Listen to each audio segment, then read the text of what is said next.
The antithesis of communication is censorship. And that's the fight we're in. That's the fight we're all in, is to be able to communicate truth, to communicate what is actually reality and what's actually there. And so what we're talking about here is something we've been uncovering for quite some time over the last 5 years, but this is the COVID vaccine and the censorship that the administration, the Biden administration, laid over the top of that. So the public had no idea what kind of safety issues were coming at them when they were pushing this vaccine. Here's the headline. It says, Biden White House edited messaging on strokes after COVID-19 vaccination. So now we have a stroke issue that was being hidden. And this is in 2022.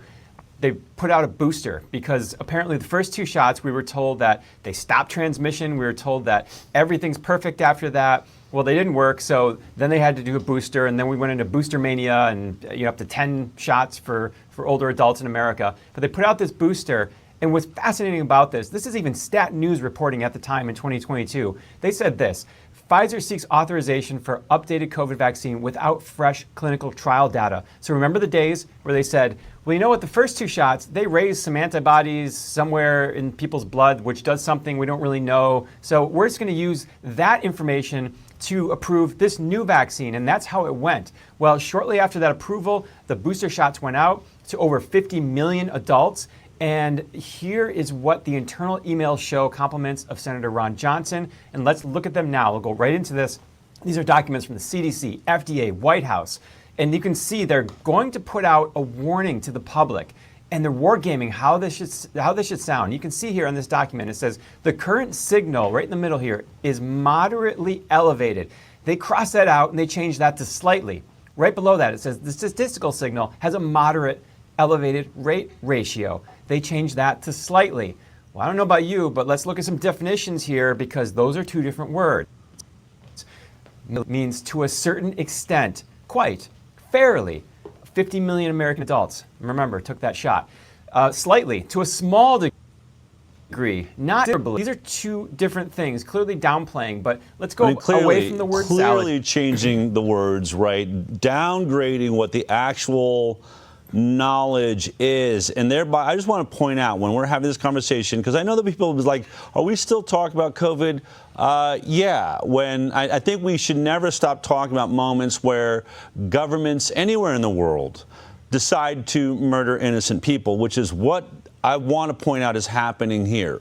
As soon as you recognize that stroke, which leads to death, we've talked about, other things, whether it's, myocarditis, pericarditis, but this is stroke now that we're talking about. And so when you decide in an internal email to downgrade the warning on that, what you're saying is, and by the way, you are recommending this to, as you said, 50 million people. We were talking about all of America was being told to take these vaccines, hundreds of millions of people. When you do that, and even if it's rare, even if it is slight, but at moderate, what you're saying is we know people are going to die by this mandate. They're going to die when they read this recommendation and think that that risk doesn't apply to them, and we are okay with that. I want to make that clear. It's also why I think it was Denmark has never had a mandated vaccine program, because they said it's against our Constitution to murder innocent people, which is what we would do if we mandated a product that works for most people, but for those that didn't, we killed you. This is your government saying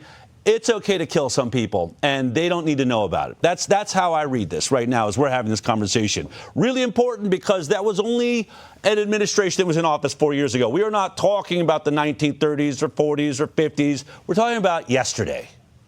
Right. And for the people watching going, well, let's just word salad with that. Let's go further into these emails. Okay. So here's the next one, and you can look at this. It says, this is actually hilarious because it's in the first sentence.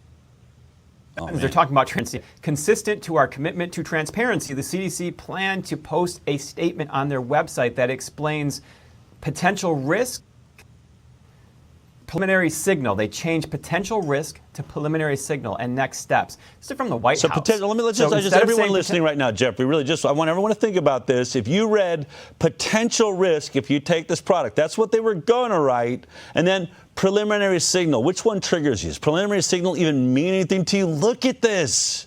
I mean, this is shocking stuff, Jeffrey. This is not word salad. This is like, I don't even know what I'm reading. Preliminary signal, potential risk, understood. Houston got that message. And at the same time, they're trying to really soften the blow to this safety signal. They have project groups with up to 15 experts, doctors, lawyers, everybody, health experts. Look at this internal email here. Look at these working groups they had working on how to message these shots and the issues from them. They have a myocarditis, all ages working group, Guillain-Barré syndrome working group, thrombocytopenia working group. You go to the next page here, stroke project. There we go. And a death project. That's got to be some great conversation. A stroke and death project. Great times, guys. So let's go to the final one, because they also reached out to reporters on how to message this. They had trusted reporters, and it says here, embargoing briefing with Peter Marks, great guy, we did a whole documentary on him, and trusted reporters, Helen Branswell of STAT. We have Washington Post reporters there, we have AP reporters, but then you look down here and you go into the trusted experts.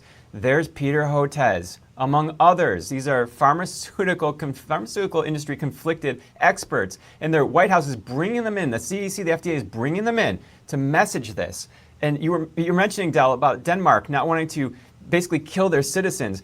When a stroke issue comes out right after these boosters are going into arms in the 65 and olders, that's the most vulnerable population for these signals to start. But what happens after a year or two? Well, this is why we start seeing headlines like this. Strokes are getting younger. The alarming rise in stroke rates among young people. Is this what's happening?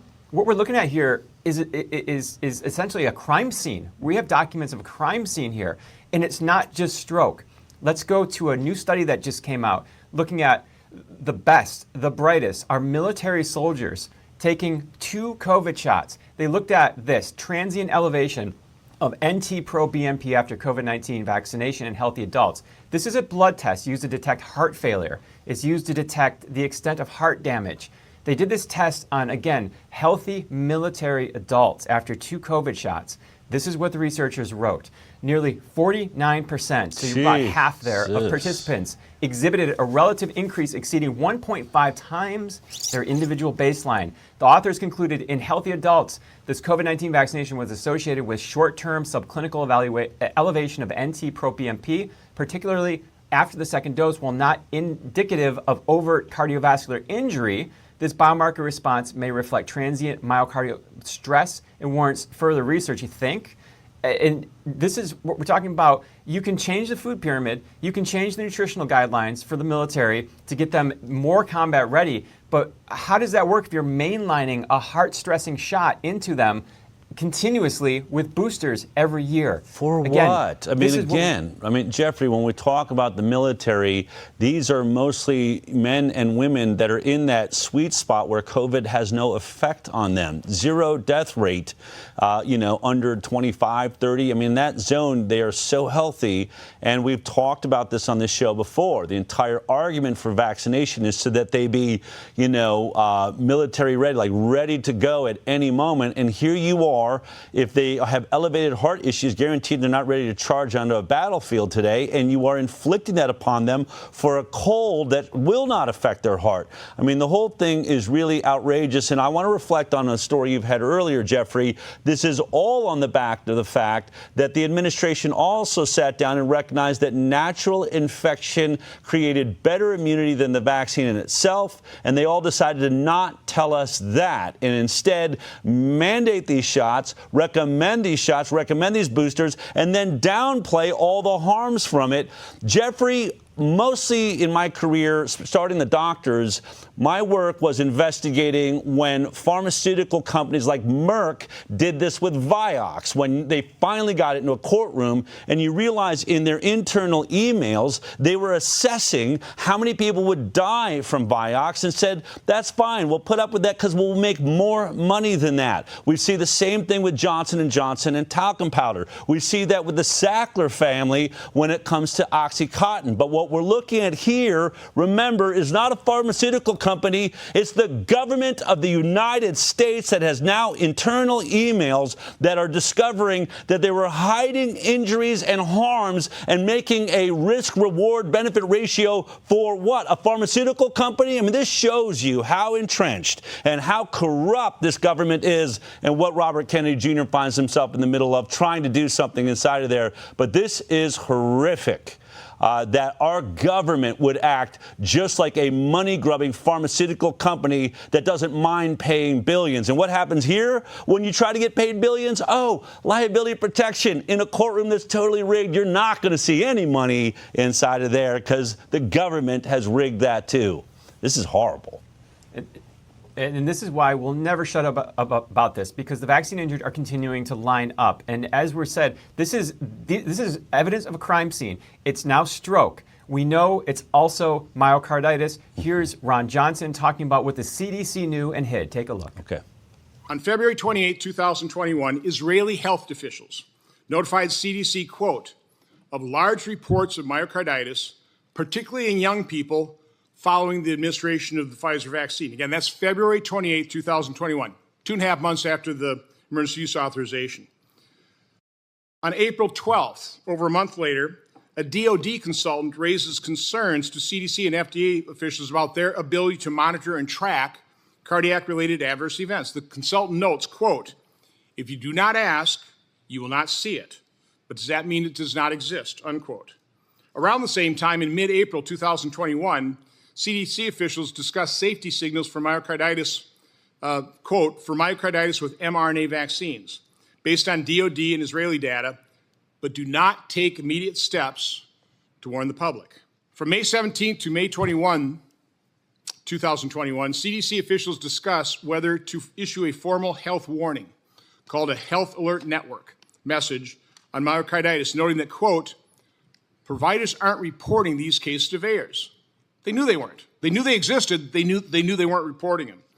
A couple days later, during a May 24, 2021 vaccine safety meeting, notes show that FDA and CDC officials asked, quote, is VAERS signaling for myocarditis now, question mark, and are told for the age groups 16 to 17 years and 18 to 24 years, yes.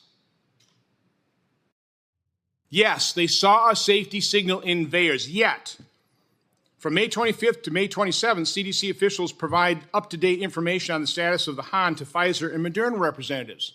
Not to the public, they're warning the injection manufacturers, indicating CDC's preference to keep those companies more informed about vaccine adverse events than the American people.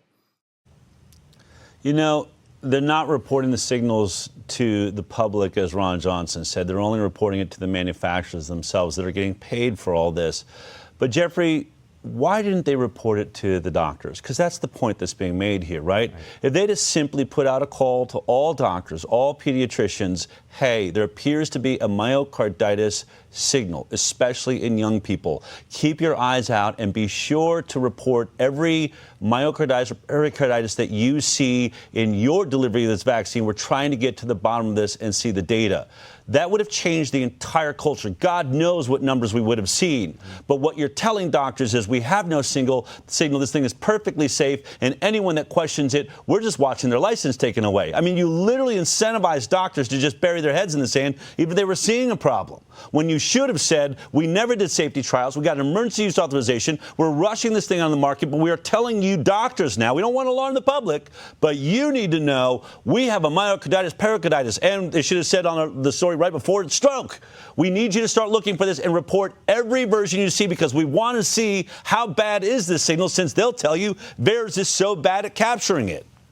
But no, none of that happened.